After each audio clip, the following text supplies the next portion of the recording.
Hello नमस्कार दोस्तों। आज हम बात करने जा रहे हैं बिहार की राजनीतिक में आने वाले ये भूचाल। जी हां, सम्राट चौधरी अब नहीं बन पाएंगे कभी बीजेपी के सर्वश्रेष्ठ नेता बिहार में। सम्राट चौधरी की करियर खत्म कैसे और क्यों, इसका रिलेशन हरियाणा के चुनाव में बीजेपी की जीतने से है या यूं कहें कि नीतीश कुमार 2025 में मुख्यमंत्री बनने के उम्मीदवार से है। तो चलिए हम जानते शुरू से एक एक कर विस्तृत से। दरअसल बात यह है कि जिस प्रकार से 2024 में सम्राट चौधरी को आगे बढ़ाया गया, प्रदेश अध्यक्ष भी बनाया गया 23 में, 24 में उन्हें जब बिहार के उप मुख्यमंत्री भी बनाया गया और उन्हें बिहार बीजेपी का सर्वश्रेष्ठ नेता घोषित कर दिया गया।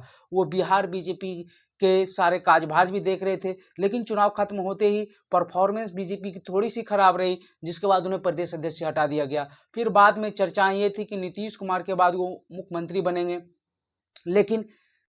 लेकिन बीजेपी और सम्राट चौधरी खुद ये बात मान चुके हैं कि 2025 में नीतीश कुमार खुद ही होंगे मुख्यमंत्री का एनडीए की ओर से बिहार में उम्मीदवार। तो इस बात की तो कोई संभावना भी नहीं दिख रही है। लेकिन हरियाणा में जो अभी रिजल्ट आया है और बीजेपी की बम्पर जीत हो गई है। कहा यह जा रहा था कि बीजेपी हरियाणा में हार जाएगी, कांग्रेस की परफॉर्मेंस बढ़िया होगी, लेकिन जो भी रहे कांग्रेस की इंटरनली मैटर था, कांग्रेस की परफॉर्मेंस खराब रही। लेकिन हालांकि कांग्रेस ने टक्कर अच्छी खासी दी है जम्मू कश्मीर में, तो फिर बीजेपी का सुपड़ा साफी हो गया। हालांकि आई जब पार्टी मतलब कि एक पार्टी के देखिएगा पर्सनली, तो फिर बीजेपी वहां भी अच्छा परफॉर्मेंस की है।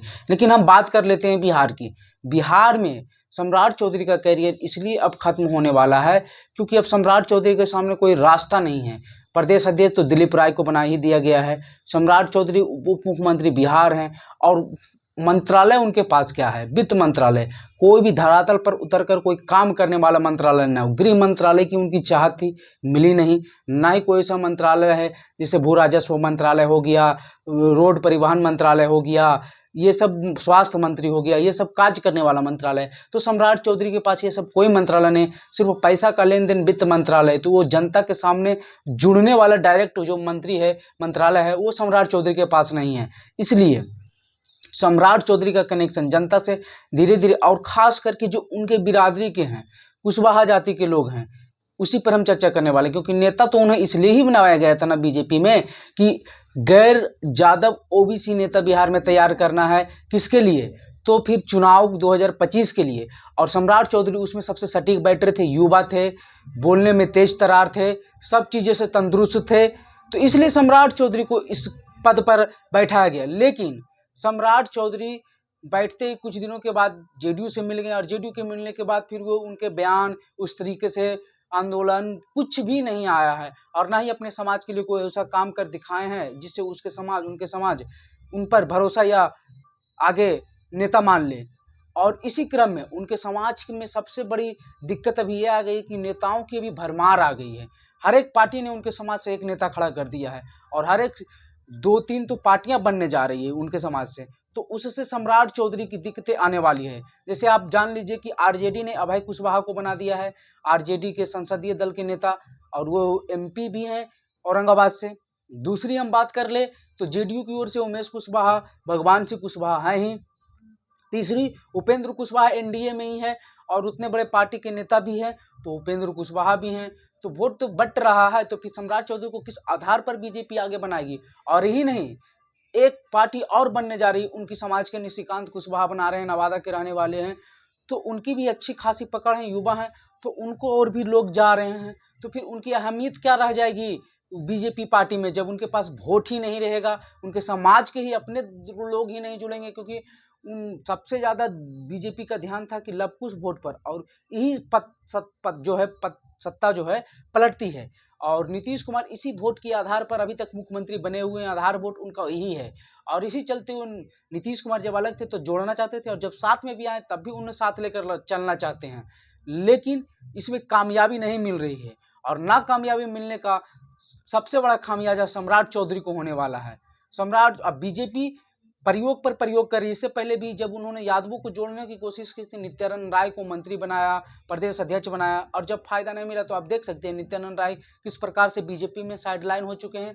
आप लोग कहिएगा कि नहीं नित्यानंद राय तो अमित शाह के करीबी हैं, ये हैं, लेकिन उतनी अहमियत है बिहार की राजनीतिक में? आप लोग भी जानते होंगे जिस प्रकार से भी सम्राट चौधरी विजय सिन्हा के पास है, विजय सिन्हा का भी पत्ता साफ हो जाएगा, ये भी जान लीजिए, क्योंकि विजय सिन्हा भी हवा हवा ही बातें खाली करते हैं। वोट उनके पास भी नहीं है, ना कि उनके समाज का, और ना ही उनके पास कोई अलग एडेड वोट है। तो बीजेपी हो सकता है कोई और नया प्रयोग कर दे, ये भी हो सकता है। और जिस प्रकार से बिहार में अति पिछड़ा राजनीति कभी चल रहा है, तो हो सकता है बीजेपी ने यादव कुशवाहा को भी प्रयोग कर लिया है, तो हो सकता है किसी अति पिछड़ा को आगे बढ़ा दे। प्रेम कुमार का भी नाम आगे चल आता है, गया वाले जो 7-8 बार से विधायक भी हैं, कितने बार मंत्री रहे हैं, सुशील कुमार के जमाने के लोग हैं, नंदकिशोर यादव जैसे लोगों के साथ उनका है, तो हो सकता है। और सम्राट चौधरी का पॉपुलैरिटी जिस प्रकार से कम, हालांकि जब वो उप मुख्यमंत्री बने थे बिहार के, तो उनकी पॉपुलैरिटी एकदम ग्राफ पूरे हाई पर चला गया था, और उनके बयानों से उनके समाज के लोग काफ़ी जुड़ गए थे। लेकिन उनके जो है काम नहीं करने के, अभी जो उनके लगाव जनता से डायरेक्ट कनेक्शन, या उसको कोई मंत्रालय नहीं मिला है, या वो सब कुछ कर नहीं दिखाए हैं, ये तो जनता ही लोग जानते होंगे। लेकिन अभी और बीजेपी के लोग में भी ये समझ है, क्योंकि बीजेपी अपना बिहार में नेतृत्व चेंज करेगी। और 2025 के चुनाव में अगर नीतीश कुमार बढ़िया परफॉर्मेंस करते हैं, क्योंकि सम्राट चौधरी तो उनसे जुड़े हुए हैं, तब तो ये उप मुख्यमंत्री बनने रहते हैं।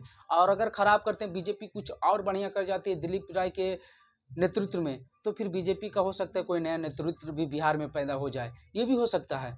और जो सम्राट चौधरी हैं, उनकी जो कैरियर, अब इसी पर अहमियत देना होगा कि सम्राट चौधरी के जो अपने टिकट दिलवाने में 2025 में अपने समाज, अपने लोगों को कितने दिलवा पाते हैं, और दिलवा पाते तो उसमें कितने जीत कर आते हैं।